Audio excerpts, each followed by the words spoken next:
Craig, I don't know at this point if you're still having this problem or not, but I figured I would address it for you anyway. I've already worked on this sidebar and while I troubleshot what was going on, and unfortunately I don't really have a very good explanation for why your spring is exploding.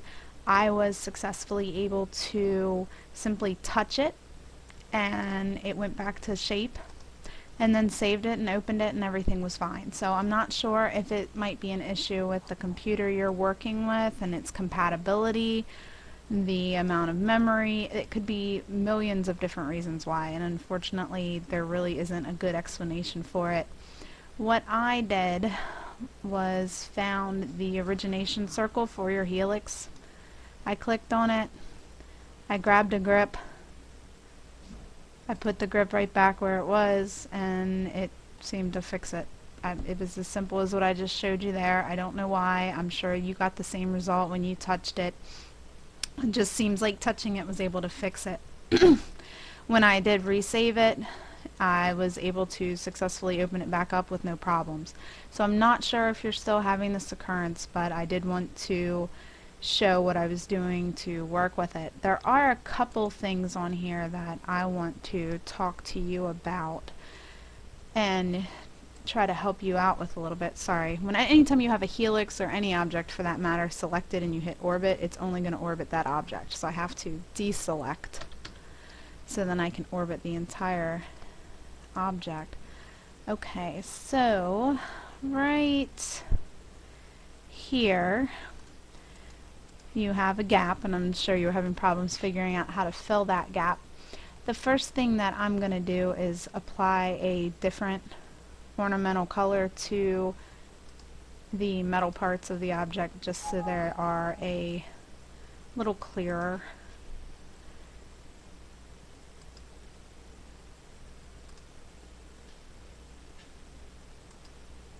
Alright, so now we're better able to define the metal versus the wood.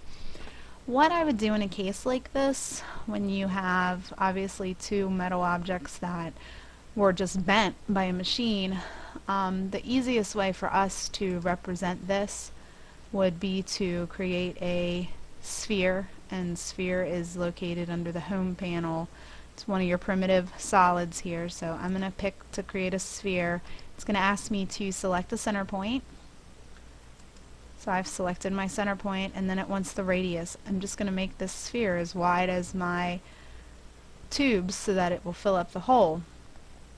Now, one thing I know that it's doing is it's starting to draw everything on the wooden hatch. So I'm just going to tell it that I want to change this.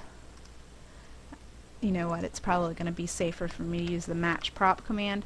What match prop is similar to match properties if you've ever used that in Word. It's going to ask me for a source object, and basically the source object is what object I want to copy the properties from. So I will pick one that's already the color that I want, and now it's asking me to select my destination object, which is my sphere, and it will automatically change it to the properties of my original selection. So we have our sphere there now that's filling up the gap. If we go to the solid editing Boolean command of union, we can select all three pieces and union them together, and it's now represents a bend in the metal. So that was one other thing I was able to do for you. I know that there are a few occasions in the drawing, like here and even on the flip side of this. Let me get back to my view area so I can roll this guy around. Over here you also are having the same problems. Go ahead and try to use the sphere in union and to fill in those gaps. I don't want to do it all for you. That would eliminate the need for you to learn it. But I was able to now do a save as, and I'm just going to plop it on my desktop. Now I'll call it clothespin 2.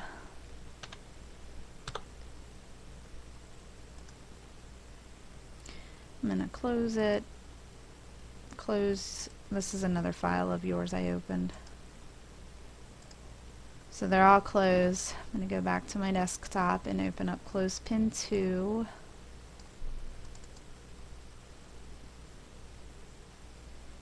And this spring is still in shape. So I really don't have a good explanation. One option might be for you to try opening it on or saving it on a different computer after you open it.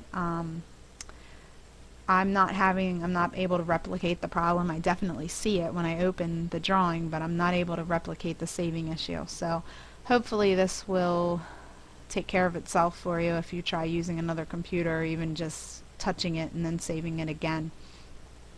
One thing I wanted to show you very quickly is how to get your drawings into a PowerPoint presentation. Now I'm going to hold on one second. I am going to bring up PowerPoint and show you what I did. I'm trying to get a good view first. I'll probably just jump back to your layout view. This is the best view for you to use. To get this into a PowerPoint presentation, you would simply hit the print screen button on your keyboard. Depending on which model you have, it should be around the middle to the further to the right a little bit, and it's just probably going to say PRT SCR. Some computers completely say print screen, but you just want to push that button once. Nothing's going to appear to have happened. What it has done is taken a picture of your screen and saved it to your clipboard, which is just simply your RAM for the computer. It's taken an image and it's storing it on its RAM, and we can then paste that image into PowerPoint.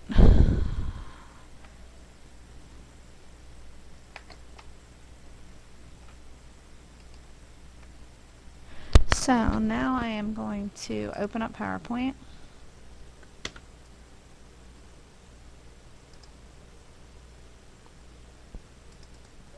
Paste in my screen copy. Let me do that a little slower for you. I opened up PowerPoint, right mouse click over a blank area. Make sure that you don't right mouse click over here inside one of these standard boxes that appear. That's not going to give you the output that you want. So make sure you're in a blank area, right mouse click and hit paste, and your screen will then appear. I don't want all the extra AutoCAD jazz that shows up with it, so click, make sure your your picture here is active, right mouse click and go to size and position. Take your height down to about 50% and press close. That gives it a smaller area here and it's a little more modifiable. Up here, oh, that made it bigger than the screen I wanted it to. Up at the top you'll see an area called Picture Tools. If you click on that, you'll get your available modification options for pictures. If you click size, yours may look a little different simply because I've truncated mine into a smaller window. If you hit the crop button, you can now go to the black grips. There will be about 6 of them, 8 of them it looks like, around your picture here. You can then click and pull in to crop out all the unnecessary portions of your picture. Once you've done that, you can click on your picture and use the 4 corners. Don't use any of the square grips. Use the 4 corner grips to make it larger to fill your presentation screen. I am going to post a tutorial for some PowerPoint information on the Blackboard probably this evening if you have any additional PowerPoint questions. Hopefully this helps you with your error and also helps you with your portfolio. Please let me know if you have any other questions.